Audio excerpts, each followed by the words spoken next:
Y yo le digo, párate. Me paro.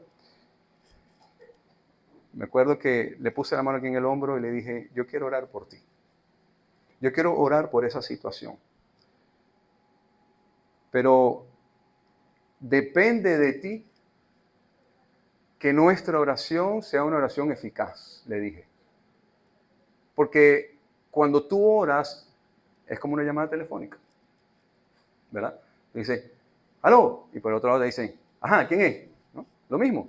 Y tú dices, soy yo. ¿No? Es lo mismo, es una comunicación de ida y vuelta.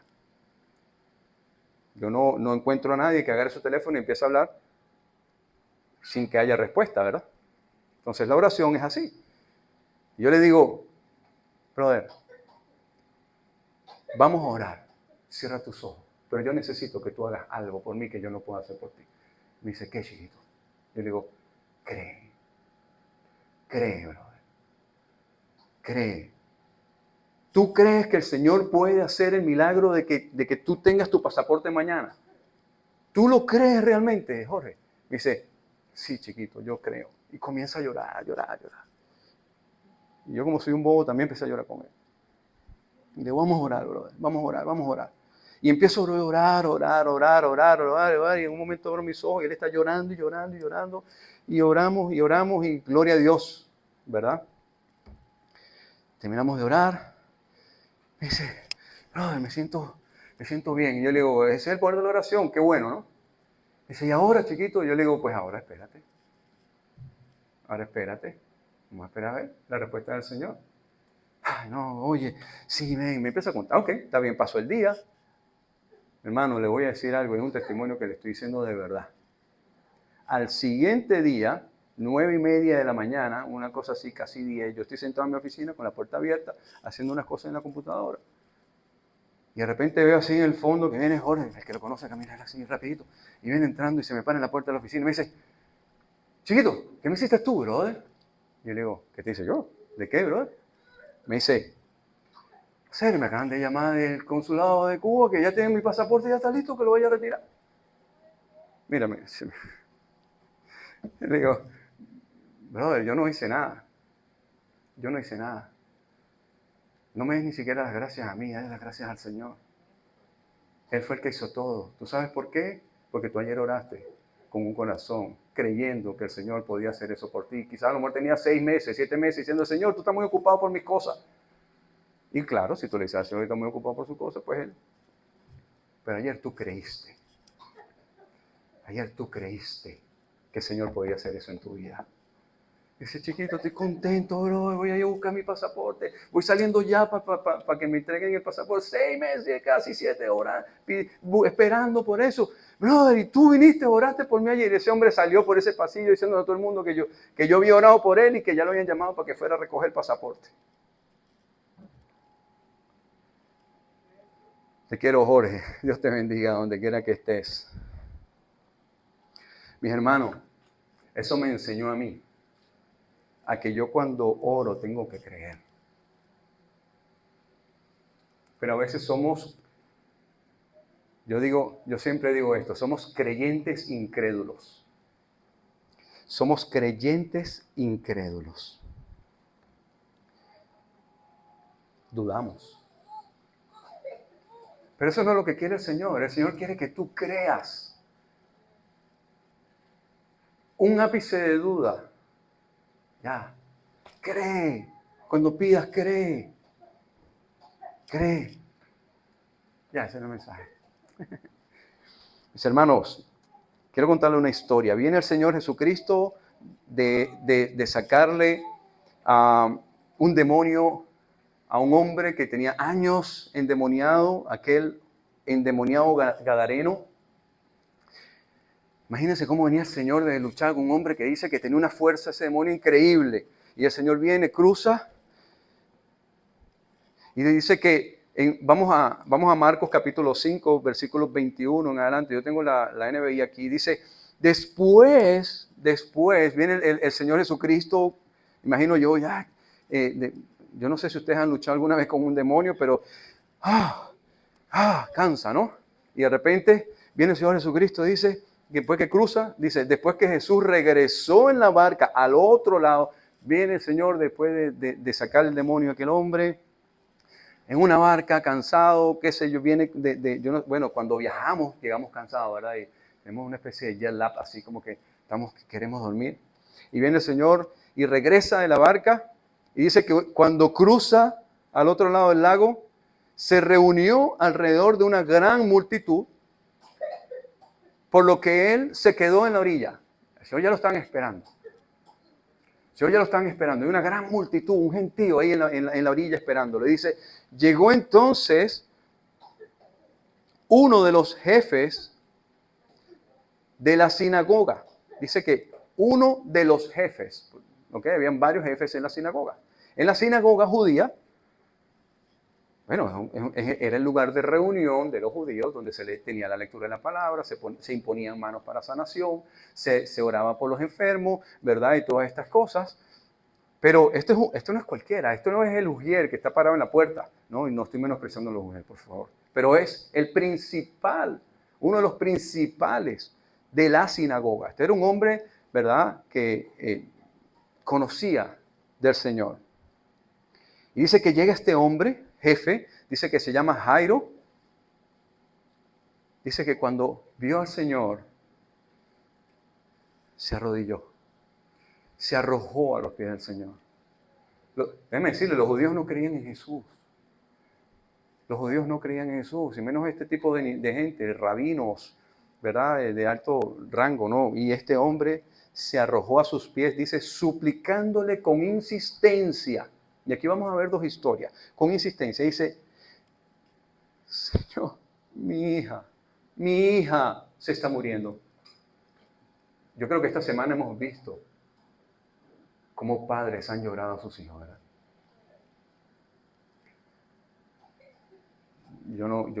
Yo comprendo, lo entiendo, yo no he pasado por esa situación, que Dios guarde a mis hijos, el Señor guarde a los suyos también. Pero podemos entender con experiencias de otros cómo puede doler esto a un padre. Entonces imagínense cómo estaba ese hombre ya, que llegó, se arrodilló, se arrojó a los pies del maestro, le dice, mi hija se está muriendo. Ven y pon tus manos sobre ella para que sane y viva. Y dice que Jesús fue con él y lo seguía una gran multitud, ¿no? Porque se hizo una gran fama alrededor del Señor, ¿no? El Señor era un famoso en aquel momento, ¿no? Y la gente lo buscaba y lo rodeaba, y me imagino al Señor caminando así, ¿no? Y todo el mundo empujándolo y todo esto, y la gente pegadita, ¿verdad? Y de repente dice que había una mujer, entre la gente había una mujer que tenía 12 años que padecía de hemorragias. Había sufrido mucho y dice que había ido a manos de varios médicos, ya se había gastado todo el dinero que tenía, ya no tenía nada, ya estaba quebrada, ya no tenía otra opción, ya no había más nada, ninguna esperanza en su vida de que ella iba a mejorar, más bien todo lo contrario, dice que iba de mal en peor. Dice que cuando oyó hablar del Maestro, cuando oyó hablar de Jesús, ¿qué dice la palabra? Que la fe entra por el oír, ¿verdad? Y el oír de la palabra de Dios. Dice que ella oyó, solamente oyó, mi hermano. Es que para creer lo que hace falta es oír. Oír. Dice, ya no tengo más nada, ya estoy quebrado, ya no tengo más nada, ya no hay otra opción. Pero yo escuché que hay uno que tiene un poder tan y tan grande que yo estoy segura que ese me puede sanar. Y esa mujer no dudó, esa mujer fue y dice que le tocó el manto. ¿Verdad? Dice que le tocó el manto. Dice, pensaba, si logro aunque sea tocar siquiera su ropa un poquitico. Señor, no necesito abrazarte, yo no necesito sentarme al lado tuyo en el trono, no, yo necesito un poquito, nada más que roce. Yo sé que con eso yo estaré sana. Yo quedaré sano con eso. Dice que al instante, ya, así, pum, cesó su hemorragia. Y se dio cuenta que su cuerpo había quedado libre de la aflicción. Creyó, ella no dudó. Pero dice que al mismo momento que la rosa se toca, al mismo momento Jesús se da cuenta de que había salido poder de él. Dice, así que se volvió a la gente y preguntó, ¿quién me ha tocado? Y los discípulos así, ¿en serio, Señor? Mira cómo vamos todos aquí como encaravanados y todos amontonados. ¿Cómo que quién te ha tocado? ¿Todo el mundo te está tocando? No, ustedes no me han entendido. Ustedes no me han entendido. ¿Quién me ha tocado? Jesús seguía mirando alrededor para ver quién lo había hecho. La mujer, sabiendo que le había hecho, que lo que sucedió, se acercó temblando de miedo y arrojándose a sus pies. Le confesó la verdad, no lo ocultó, fue. No me importa, si el maestro se va a enojar conmigo, no me importa, pero yo tengo que decirle lo que él ha hecho en mi vida. No es que me sanaste y me fui, gracias, Señor, por el milagrito, no.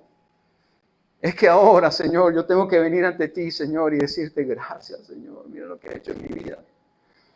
Gracias, Señor. Yo vengo ahora a adorarte, vengo a ti, Señor. Lo que tú me pidas, mi Dios, yo lo voy a hacer, Señor. Yo quiero ahora hacer, Señor, no por los panes y los peces, no por lo que hiciste, Señor, sino porque yo creo que tú tienes el poder. Yo creo, Señor, que tú eres el Dios verdadero. Dice que la mujer temblando con miedo y que le dice, Señor, hija, tu fe te ha sanado. Así que vete en paz y queda sana de tu aflicción. Gloria a Dios. ¿Cuánto decimos amén? Amén. Gloria a Dios. Ese es Cristo. Ese es mi Cristo. Y ese es el Cristo por el cual nosotros estamos aquí adorándole. Este mismo Señor que hizo esto, hoy te dice, si tú crees, si tienes fe, te dice, tu fe te ha sanado. Todavía estaba hablando Jesús cuando llegaron unos hombres, ¿verdad? Venimos de un cuento de Jairo, ¿se acuerdan?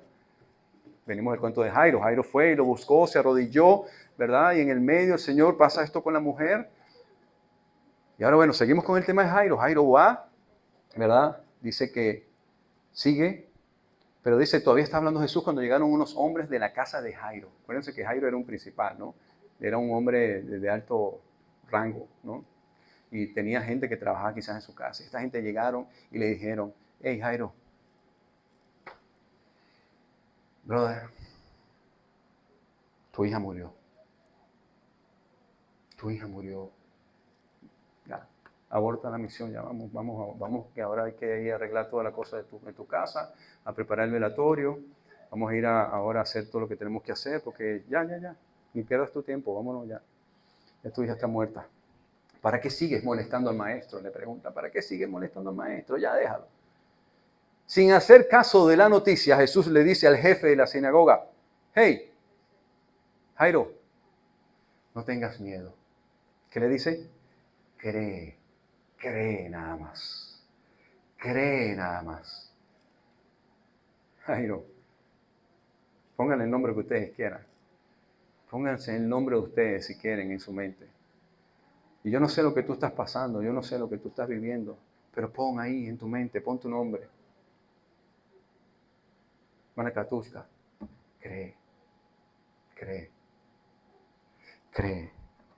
Nada más cree. Dice que empezaron a burlarse de él. a burlarse. ¿Sabes cuántas veces se burlan de uno? Cuando tú vienes a predicar la palabra del Señor, si cree en el Señor Jesucristo y serás salvo tú, ¿verdad? Cree en el Señor Jesucristo. Él puede calmar tu aflicción, Él puede cambiar tu vida, Él puede sanarte, Él puede transformar ese proceso que tú estás viviendo, lo puede cambiar. Tú sabes cuántos abogados yo he visitado, tú sabes cuántos médicos yo he ido. ¿Y tú crees que de verdad va a venir yo con esto, leyéndome este librito que tú te lees? Por el amor a Dios, la ciencia está más avanzada hoy y la ciencia no ha podido hacer nada. ¿Tú crees que la ciencia, con lo avanzada que está hoy, no, hombre, no. Dice que burlándose de él, los sacó a todos, tomó consigo al padre, a la madre, la niña, a los discípulos que estaban con él, entró a la casa. Otros hubiese dicho, te está burlando de mí. Pues entonces ya yo no oro más por ti. Ah, ¿te estás burlando de lo que te estoy diciendo? Que el Señor te reprenda, diablo, yo me voy. Pero el Señor le agarró y dijo, no me importa que se burlen de mí. Yo no me importa que tú te estés burlando y riendo de lo que, y tú me estés comparando o pensando que los médicos y la ciencia, yo sé que el Señor tiene poder y yo sé que el Señor puede cambiar. Todo eso que tú estás viviendo, yo sé que el Señor lo puede cambiar. Vámonos. Y entraron a la casa. Dice que entraron a la casa del jefe de la sinagoga. Jesús notó que había un alboroto, gente lloraba, alaridos y todo esto. Y el Señor pregunta, hey, ¿qué es lo que está pasando? ¿Cuál es tanto alboroto y llanto? ¿Y aquí qué es lo que está pasando? La niña no está muerta. ¿Cómo? ¿Cómo que no está muerta? Mira ahí donde está. No, la niña está dormida. Empezaron a burlarse de él. Burlarse. Dice, que agarra a la niña y le dice, Talí tacum. O talita come. Que significa, niña, a ti te digo, levántate. Y dice que la niña que tenía 12 años se levantó enseguida y comenzó a andar. ¿Usted sabe lo que es eso? ¿Usted sabe lo que eso significa? Wow. ¿Usted sabe por qué? Porque Jairo creyó.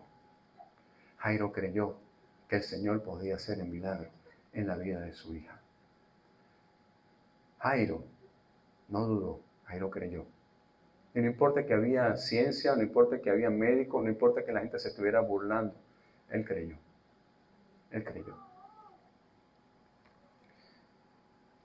Hay una historia que el joven rico, y a mí me da, cuando yo leo esto, digo, si a veces tú te le quedas viendo a alguien con los, ¿verdad? Y te intimida. Tú te imaginas al Señor Jesucristo mirándote así fijamente a los ojos. Mateo 19, 26. Mateo 19, 26.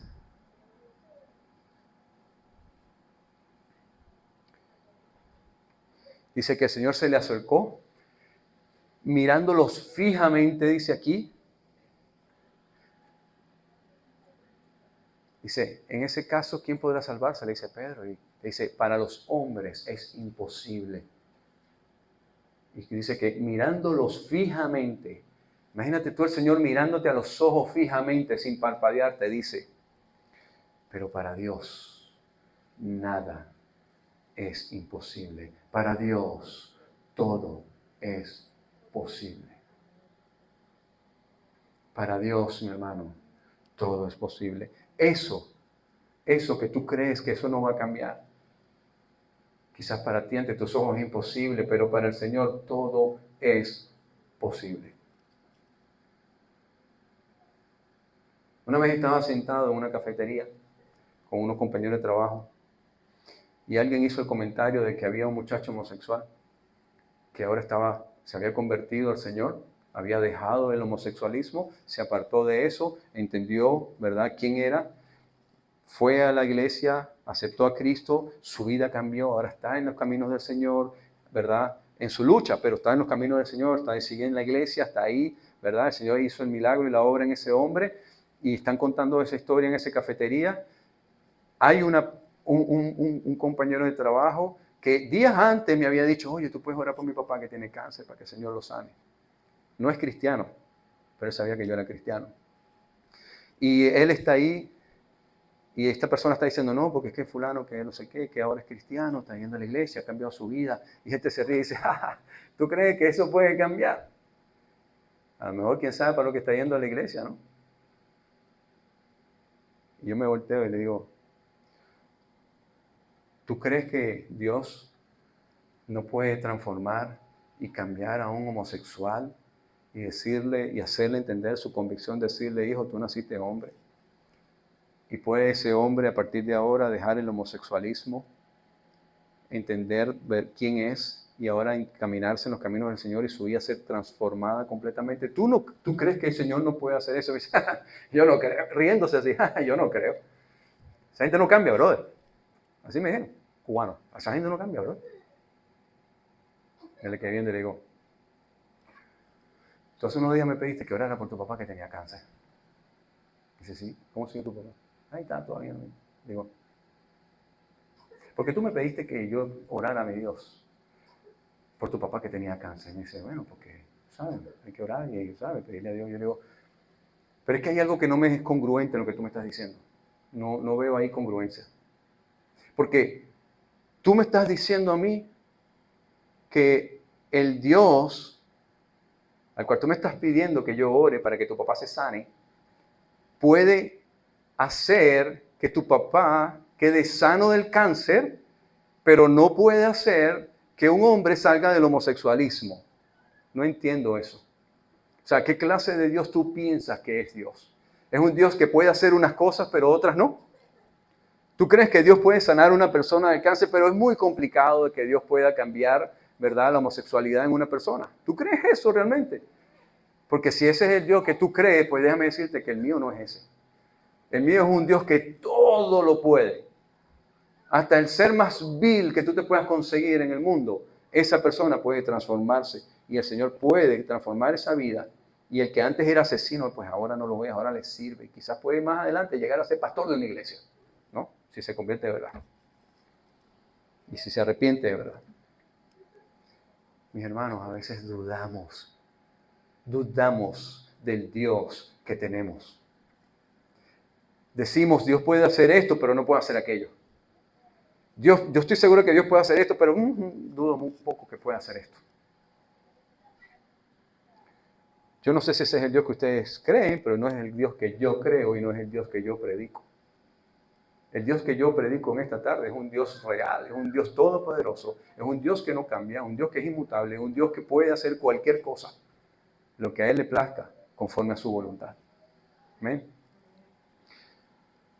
Hay otra historia, y hoy voy de historia en historia, para que se haga, no sabe, no se me queden dormidos, en historia, a uno le gusta la historia, cuando cuentas con esta historia, narra historia, te metes en la historia, ¿verdad? Y comienza, a lo mejor te pones tú el uniforme o el disfraz de esa persona, entonces tú, ¿quién eres? Pablo, no, yo soy Sila, ¿no? Entonces, me gusta contar historias. Ahora, hay una historia en Marcos capítulo 9 que narra de un joven que desde niño estaba endemoniado. Vamos a Marcos capítulo 9.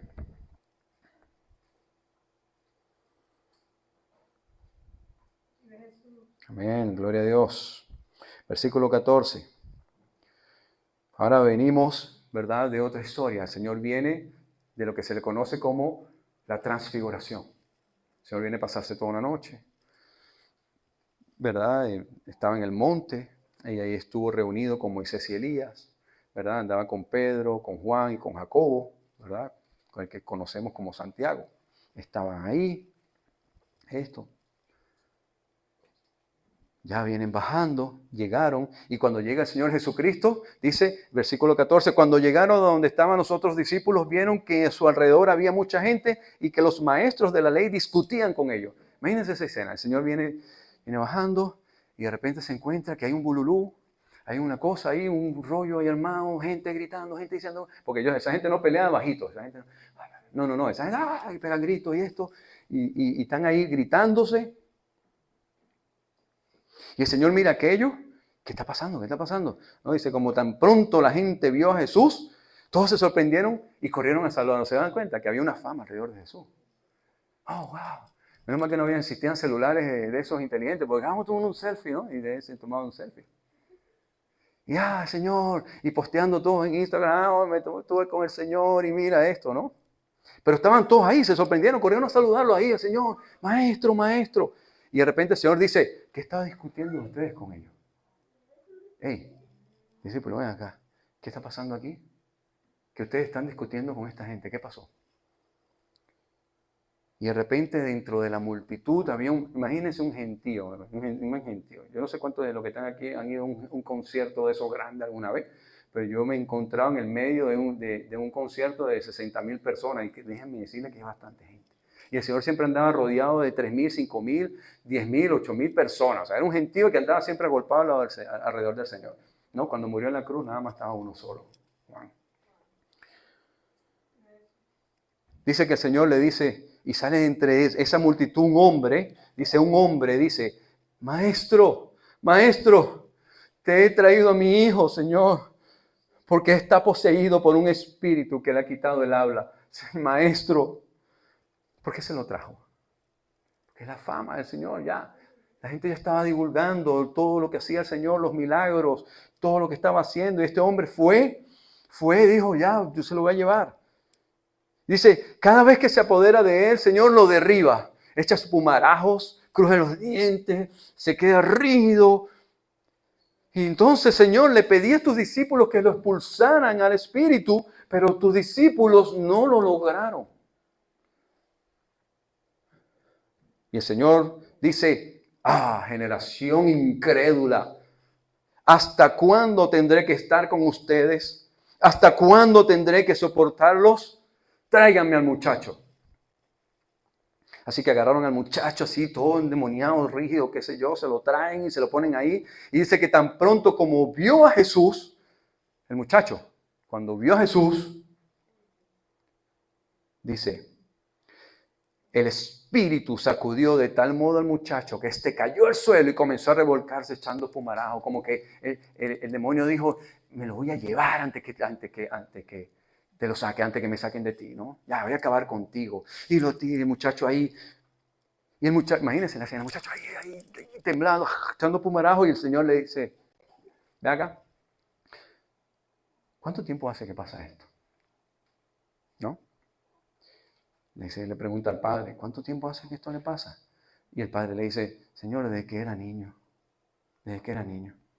Muchas veces lo ha echado al fuego y al agua para matarlo. ¿Ustedes se imaginan cómo estaba ese muchacho? ¿Ustedes se imaginan cómo estaban las marcas, el cuerpo de ese muchacho? Rajado quizás, golpeado, moreteado.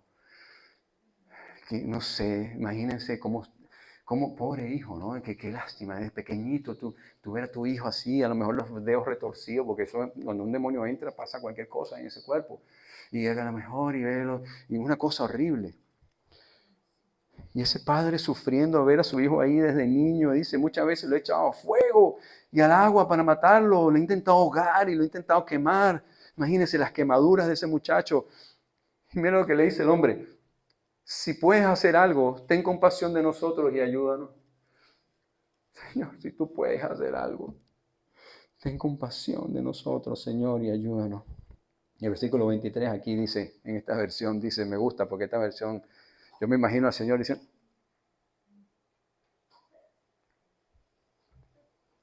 ¿cómo que si puedo? Ya, aquí dónde está el problema. Aquí dónde está el problema de esto. Imagínense, Señor, y el hombre, Señor, si tú puedes. ¿Cómo que si puedo? ¿Es en serio tu pregunta? ¿Cómo que si puedo? Para el que cree, todo le es posible. ¿Cómo que si puedo? A veces, mis hermanos, somos como este padre. Señor, si tú puedes. Señor, si tú puedes, hazme esto, Señor. Y el Señor voltea y te dice, ¿cómo que si puedo? No, yo puedo. El que no cree eres tú. Yo puedo. Dice, ¿cómo que si puedo? Para el que cree, todo es posible. Y dice que el hombre de una vez, ahí mismo, ¡pum!, al brinco le dice, sí creo, Señor, sí creo. Sí creo. Yo creo. ¿Tú crees? No escucho ni un amén ahora. Si tú crees, realmente creemos que el Señor puede hacer las cosas en nuestras vidas, realmente creemos que el Señor puede cambiar esa situación, realmente lo creemos. Dije al principio, a veces somos creyentes incrédulos. Dice que este hombre creyó y exclamó de inmediato al padre del muchacho, dice, ayúdame, Señor, en mi poca fe. Mira lo que dice en la Reina Valera, dice, ayuda, Señor, mi incredulidad. Mi incredulidad. Ayuda, Señor, mi incredulidad. Cuando oramos, Señor, auméntame la fe. Padre, yo quiero creer. Ayúdame, Señor, en mi incredulidad. Al ver a Jesús que se golpeaba a mucha gente, reprendió al espíritu maligno. Dice que el espíritu sordo y mudo dijo, te mando que salgas, que jamás vuelvas a entrar en él. ¿Quién lo dijo? Cristo. No lo dijeron los discípulos, lo dijo Cristo. Cristo es la autoridad. Cristo es la autoridad. Dice, te mando que salgas y que jamás vuelvas a entrar en él, en el nombre de Cristo Jesús, ¿verdad? Dice que el espíritu, dando alaridos, sacudiéndose violentamente al muchacho, salió de él. Este quedó como muerto, tanto que decían, ya se murió. Pero Jesús lo tomó de la mano, lo levantó y el muchacho se puso de pies. Cuando Jesús entró en su casa, sus discípulos le preguntaron en privado, Señor, ¿y por qué nosotros no podemos hacerlo? Señor, ¿por qué nosotros no podemos expulsarlos? Yo les voy a aclarar ahora en un ratito qué pasó aquí. Y le dice, Señor, esta clase de demonios solo puede ser expulsada a fuerza de oración. A fuerza de oración. Muchas personas enseñan o entienden que cuando el Señor le dice, generación incrédula, ¿hasta cuándo tendré de estar con ustedes? Perdónenme lo que me están viendo, ¿verdad? Que a lo mejor pueden diferir conmigo en esta interpretación de esto. Pero esto es lo que yo entiendo. Generación incrédula, ¿hasta cuándo tendré que soportar y estar con ustedes? ¿Hasta cuándo tendré que soportarlos? Muchos dicen que el Señor se lo está diciendo a sus discípulos. Porque los discípulos, ¿verdad? Eran una generación incrédula. Pero eso no me dice la Biblia. Juan el Bautista, cuando se refería a los fariseos, le decía, generación de víboras. Oh, generación de víboras. Y se lo decía porque los fariseos eran incrédulos. No creían en el Señor. No creían. Juan el Bautista estaba bautizando, arrepiéntanse. ¿De quién? ¿De quién? No, ese hombre no, es un mentiroso. Generación de víboras, incrédulos. Ustedes no están creyendo que Cristo, el que viene, el que está aquí, es el Mesías. Generación de víboras. La Biblia nos habla de generaciones incrédulas. Jueces capítulo 2, versículo 10 dice, también toda aquella generación fue reunida a sus padres y se levantó otra generación después que ellos que no conocía al Señor, ni la obra que él había hecho por Israel. No creían. Génesis capítulo 7, versículo 1, cuando Noé, ¿verdad? El Señor le dice, ve, prepárate un arca así, con estas medidas, porque va a venir gran diluvio y voy a acabar con la tierra. Y Moisés predicando, va a venir un diluvio y los que estaban incrédulos que estaban ahí, ¿cómo que va a venir un diluvio? Si nunca, ¿qué es eso? Lluvia. Hombre, no, tú estás loco. Y dice, entra a tu arca y todos los de tu casa, porque he visto que solo tú eres justo delante de mí en esta generación incrédula. Incrédula. Pero usted sabe cómo el Señor llamaba a sus discípulos. Les decía, hombres de poca fe. Pedro, ven. Y Pedro caminó por las aguas. Pedro caminó encima de las aguas. Pedro caminó, él iba caminando. Y de repente hizo así y se hundió. Y el Señor le dice, hombre de poca fe. No le dijo, incrédulo. No, dijo, hay una diferencia entre incredulidad y tener poca fe. Y ahorita se lo voy a decir. Hombre de poca fe. Están en una tormenta, está la barca tirándose por un lado y tirándose para el otro, las olas arriba, los discípulos asustados, nos vamos a morir aquí ahogados, nos vamos a caer. ¿Y el Señor qué estaba haciendo? Qué rico está esto. Y era el Señor, nos vamos a morir todos aquí. ¿Cómo? ¿En serio? ¿Cuánto tiempo tienen ustedes alrededor mío? ¿Cuánto tiempo tienen ustedes escuchando mi palabra? No es que eran incrédulos, es que simplemente su fe no era la suficiente.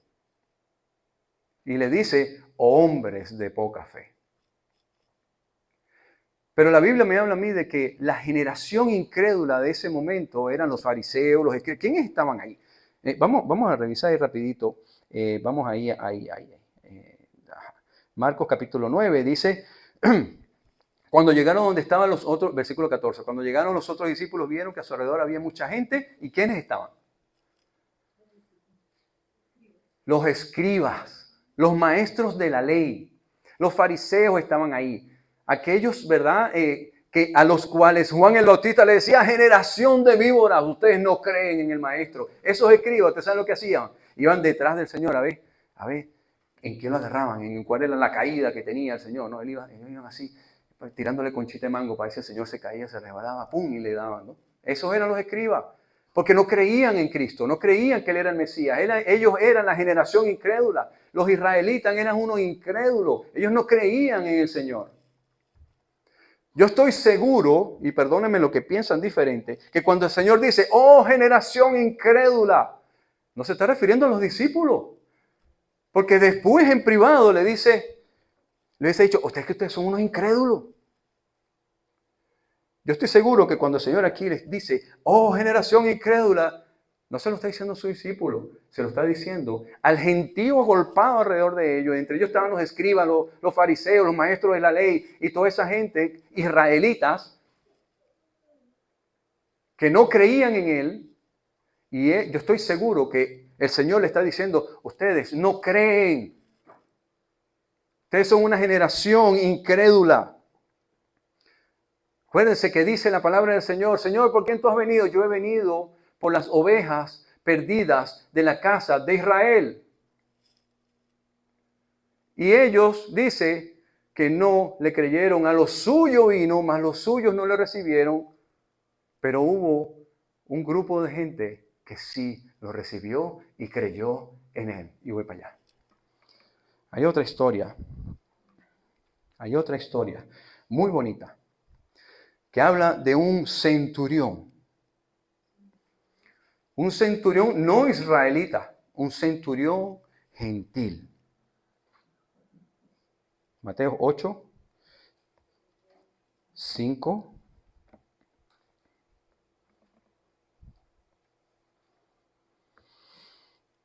Amén. 8, 5 al 13. Dice Mateo 8. Perdón, dame un segundo que me fui a otro lado.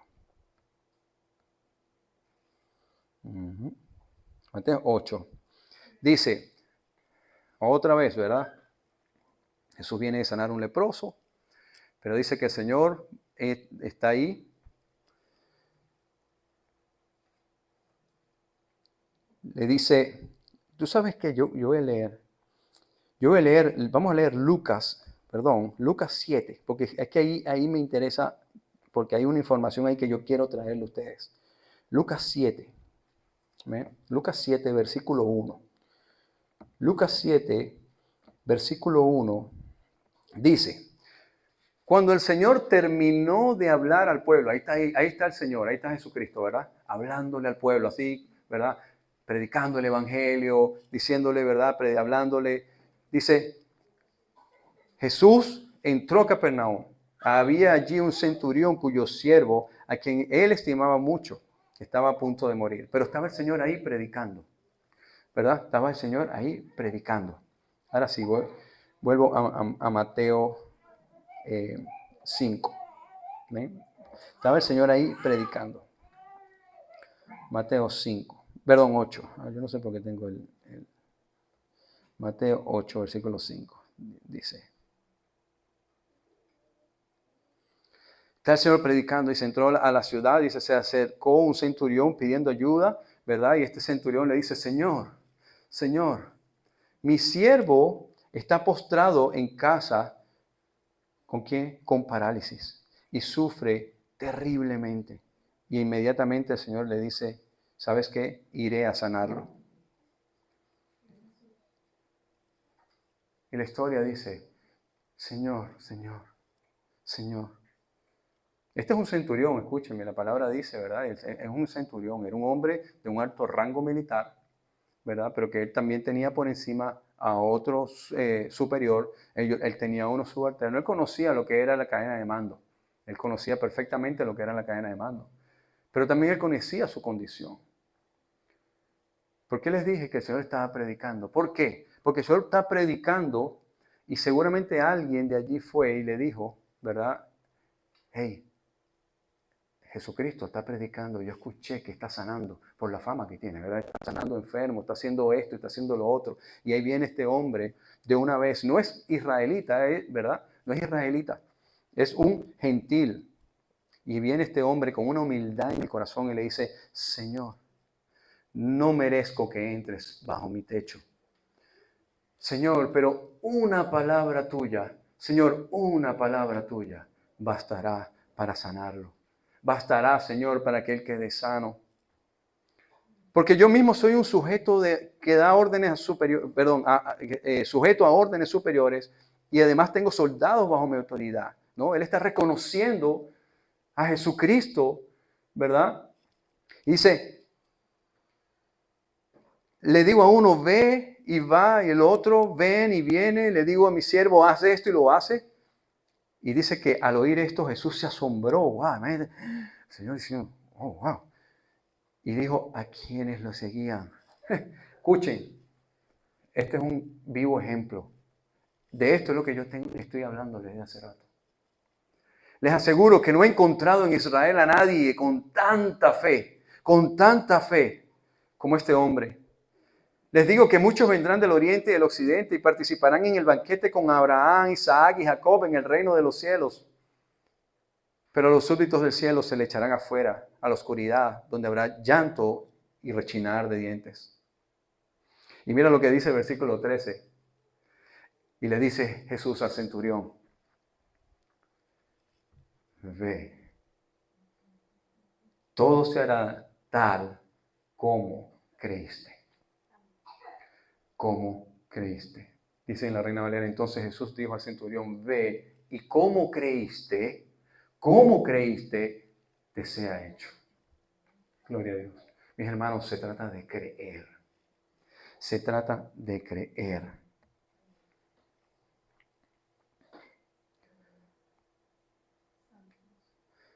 Voy a darles unas diferencias entre lo que es incredulidad y fe. Una persona, dice, una persona debe estar en conocimiento pleno de la persona y obra de Cristo para poder confesar, tener fe. Ese es el primer paso. Yo acepto que Cristo murió, entregó su vida, ¿verdad? ¿Por qué? A través del Evangelio, ¿verdad? Dice que Jesucristo entregó su vida, fue clavado en una cruz, derramó su sangre, fue sepultado, resucitó al tercer día, ¿verdad? Anduvo, caminó por 40 días con sus discípulos, dice que ascendió al cielo con la promesa de que Él iba a preparar morada para cada uno de nosotros, para que cuando Él venga por su iglesia, nosotros podamos ir y vivir por la eternidad con Él. Gloria a Dios, amén. Amén. Eso es lo primero. Si tú crees en eso, ese es el primer paso de fe. Ese es el primer paso de fe. Partiendo de que la fe viene por el oír. ¿Y el oír qué? La palabra de Dios. Toda esta gente escuchó de Cristo. Toda esta gente escuchó de la fama del Señor. Muchos escucharon al Señor predicando. Muchos le creyeron. Muchos confesaron delante de Él y dijeron, yo creo, Señor. ¿Tú crees? Yo creo, Señor. Para el que cree, todo le es posible. ¿Tú crees? Yo creo. ¿Tú crees lo que yo estoy diciendo? Yo creo. ¿Tú crees de lo que yo estoy haciendo, del poder que yo tengo? Yo creo, Señor. Pues entonces tu fe te ha salvado. Yo creo. Ese es el primero. El oír la palabra de Dios. Pero hay un proceso de creer y adquirir la fe. Hay un proceso.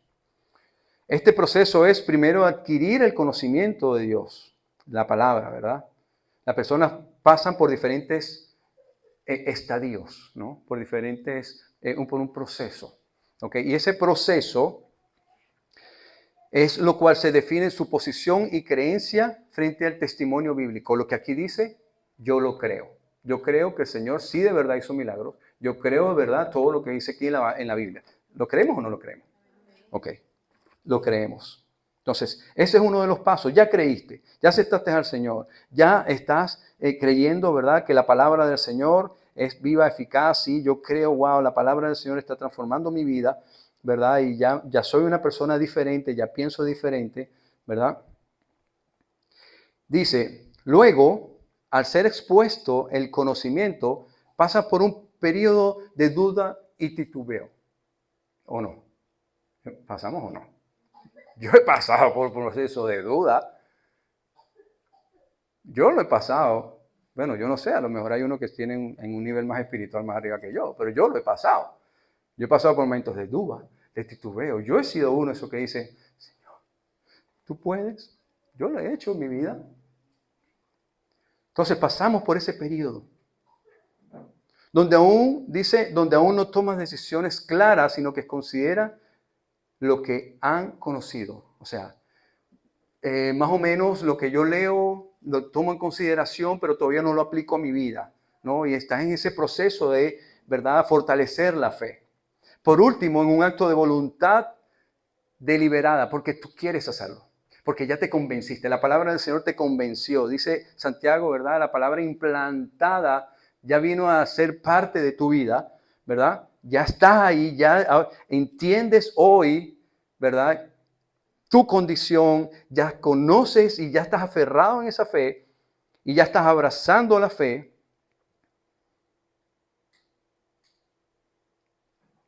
O ese mismo conocimiento te puede llevar a rechazarlo. ¿Sabías eso? O ese mismo conocimiento. Porque hay personas que llegan, conocen. Yo he conocido. Conocen y después la rechazan. ¿O es que ustedes creen que el Señor a quién le predicaba? El Señor predicaba a los escribas también. Y a los maestros de la ley también, a los fariseos. Donde tú metes el ojo aquí en la Biblia, siempre vas a ver que alrededor del Señor había una multitud, pero siempre andaban unos escribas y fariseos al lado de él. Ellos escuchaban la palabra de Dios. Ellos escuchaban lo que Jesucristo predicaba, pero la rechazaban. Habían unos que sí la tomaban para ellos y a lo mejor titubearon. Los apóstoles quizás a lo mejor cuando estaban orando por ese muchacho endemoniado, a lo mejor estaban quizás orando mal, porque el Señor dice, cuando ustedes oren, oren en mi nombre, no en el nombre de ustedes. En mi nombre echarán fuera demonios. Pero había unos que creían, pero había otros que no creían, escuchaban, pero no creían, la rechazaban. Este último paso es el definitivo. Hablamos de fe verdadera o de incredulidad deliberada.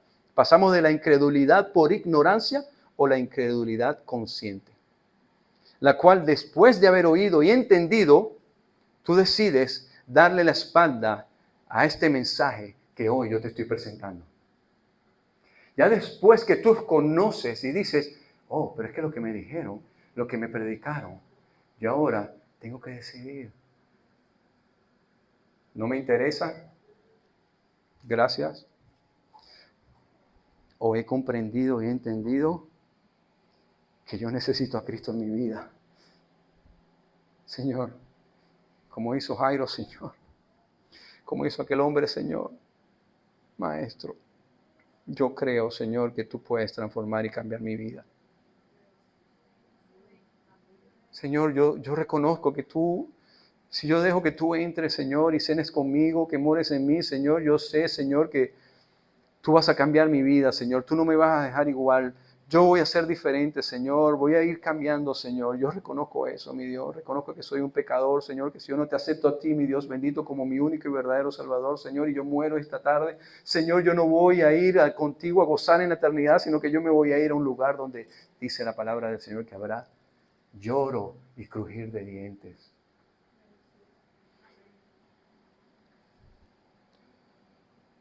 La causa de la incredulidad, dice Efesios capítulo 4, versículos 17 al 18, dice, esto, dice el apóstol Pablo, esa es la causa de la incredulidad. Esto, pues digo y requiero en el Señor, que ya no andéis como los otros gentiles, que andan en la vanidad de su mente. Esos gentiles andan en la vanidad de su mente.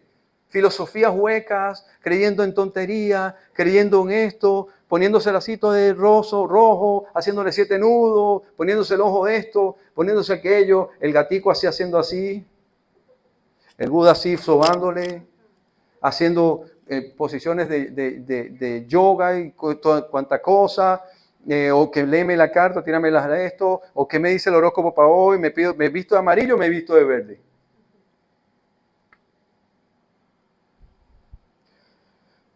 Andan en la vanidad de su mente teniendo el entendimiento entenebrecido, porque cuando una persona vive en eso, dice la palabra del Señor, que tienen el entendimiento entenebrecido, ajenos a la vida de Dios. Por supuesto que estás ajeno a la vida de Dios si tú crees en esas cosas. No sabes entonces, tú no conoces a Dios. ¿Cómo que tú? Ya va, espérame. ¿Para qué tú estás diciendo que yo no creo en Dios? Pues si yo todos los días me levanto y le doy gracias a Dios. Pero es que yo siempre digo, ay, que Dios te bendiga. Sí. Y ese carro que yo compré, ay, ese me lo dio Dios. Sí. No, pues está bien. Dice la palabra del Señor que los demonios también creen y tiemblan.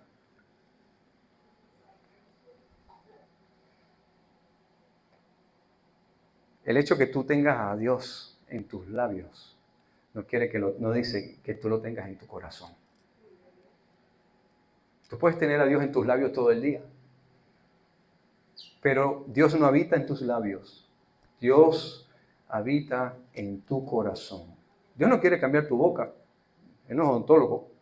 Dios quiere cambiar tu corazón, transformar tu mente y transformar tu vida. Si tú no estás en eso, dice la palabra del Señor, estás ajeno a la vida de Dios por la ignorancia y por la dureza de tu corazón. Tienes un corazón duro. Y como tienes un corazón duro, ese corazón duro que no se deja transformar porque está lleno de arrogancia, de soberbia, de orgullo, de tradiciones, de que no, yo soy, a mí nadie me va a cambiar y esto y lo otro, y con esta edad y que yo tengo y cómo va a venir este muchachito que se cree. Tienes una dureza en tu corazón, estás alejado de Dios, aunque tú puedes hacer lo que tú quieras, pero estás alejado de Dios. Hermanos, dado que hablamos de una decisión consciente de la voluntad, la incredulidad es responsabilidad tuya, no de las circunstancias. Tú decides si quieres creer o no quieres creer. Ya, that's it. Pastor, ¿qué quiere decir? Ya escuché, ya oí, ya me predicaron, pero no me da la gana. No quiero hacer nada. No quiero hacer eso que me dicen. No me someto. No. ¿Qué es eso? Yo tengo una vida bonita, yo tengo una vida buena, a mí me va bien. Tengo plata, tengo trabajo. Allá ellos necesitan más de Dios que yo. O como el amigo mío que en el principio, ¿verdad? Es que Dios está muy ocupado para mí. Yo estoy cómodo en lo que creo y ya. Yo nací así, yo nací en una familia así. Yo estoy bien con mis tradiciones. Yo estoy bien en lo que creo. Me siento cómodo. Me siento cómodo aquí. Yo no me voy a salir de esto. Me gusta darle al gatico todos los días para que haga así. Se ve bonito el gatico dándole así. Me gusta sobarle la pancita al otro y ponerle billeticos y moneditas. Eso, me gusta eso.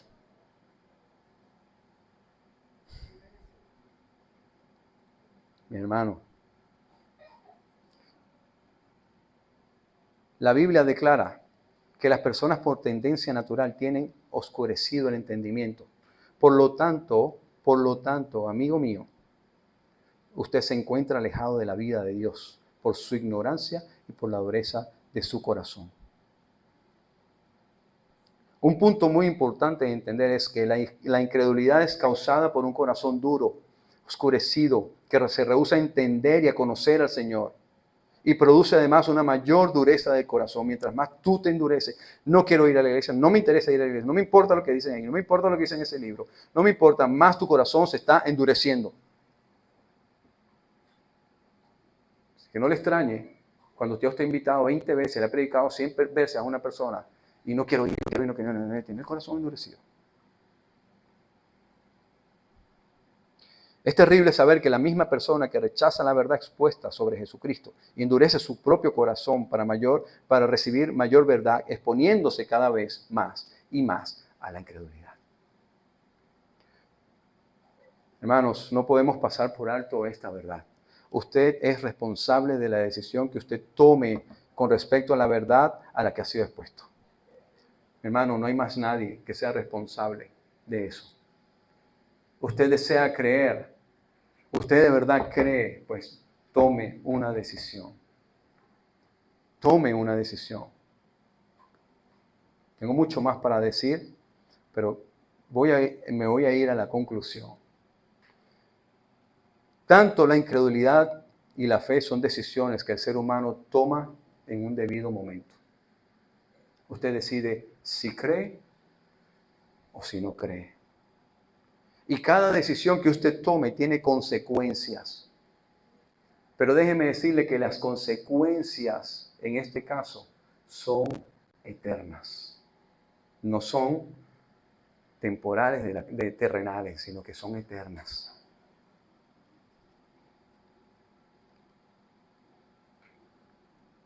Por último, si bien es cierto, hablamos de la decisión humana de creer o rechazar el mensaje, no podemos dejar al lado la soberanía de Dios en mostrar su gracia a quienes han de creer en el mensaje. Hay una soberanía del Señor, hay una voluntad de Dios. Santiago dice, capítulo 4, dice que, Señor, es que yo pido, yo creo. ¿Qué tú crees? Yo creo, Señor, que yo voy a comprarme esa casa. Yo creo, Señor, que yo voy a tener ese negocio, porque ya vino un profeta ahí y me dijo que me iba a dar negocio. Yo creo en eso. Pero tú sabes que Santiago dice en capítulo 4, dice, pero es que tú pides, pero pides mal, mi hijo. Tú pides, sí, tú pides, pero lo haces mal. ¿Tú sabes por qué? Porque lo haces para complacer tus propios deseos. Y no se trata de complacer tus propios deseos. Yo siempre he dicho que nosotros tenemos que aprender a meternos en el plan de Dios y no a meter a Dios en nuestros planes. ¿Se entendió eso? Estamos acostumbrados a meter a Dios en nuestros planes. Ah, no, ¿y cómo es? No, yo tengo que meterme en los planes de Dios. Yo soy pésimo, pero yo soy muy inteligente. Tengo 4 másteres, tengo esto, tengo lo otro. Yo fui a Harvard y yo tengo tremendo puesto. Soy presidente de una empresa transnacional y todo el rollo. Soy un tipo muy inteligente. Es que eso no importa. Eso no importa. Tú puedes ser un hombre muy inteligente, todo lo que tú quieras.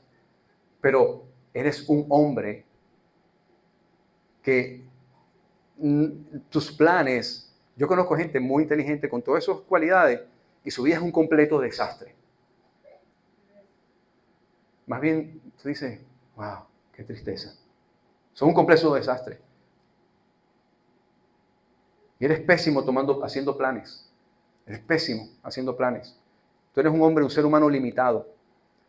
Pero Dios tiene el plan perfecto para ti en tu vida. Entonces tú vas a tomar una decisión. Tú vas a decir, voy a meter Dios en mis planes, que soy un rolo de loco tomando decisiones y haciendo planes, porque a lo mejor los planes míos se caen mañana porque, ay, ya me levanté sin ganas.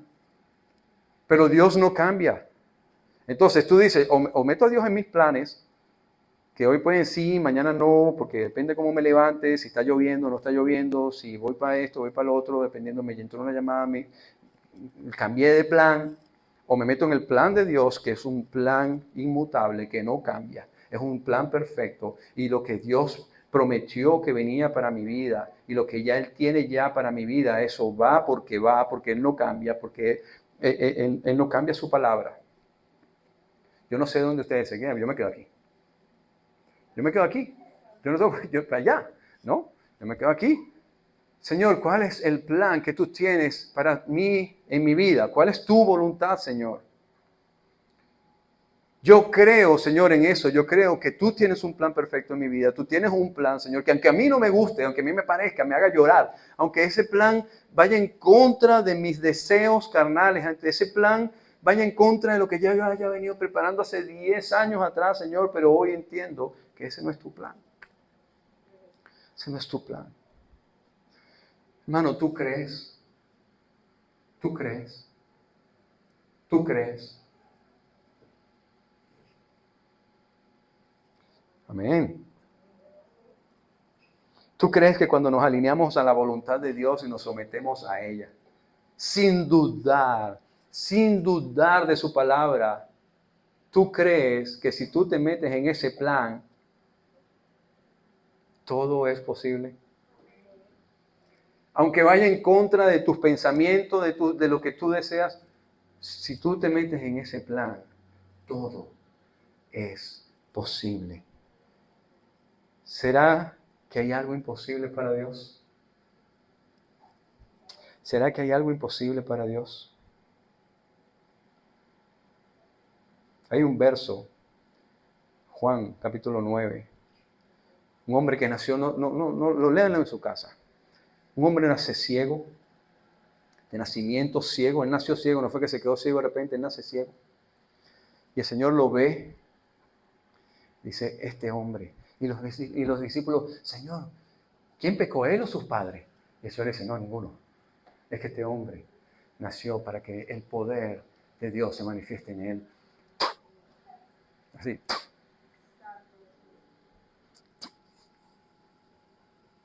Y hace un lodo, barro. Escupe el Señor. Agarra al ciego.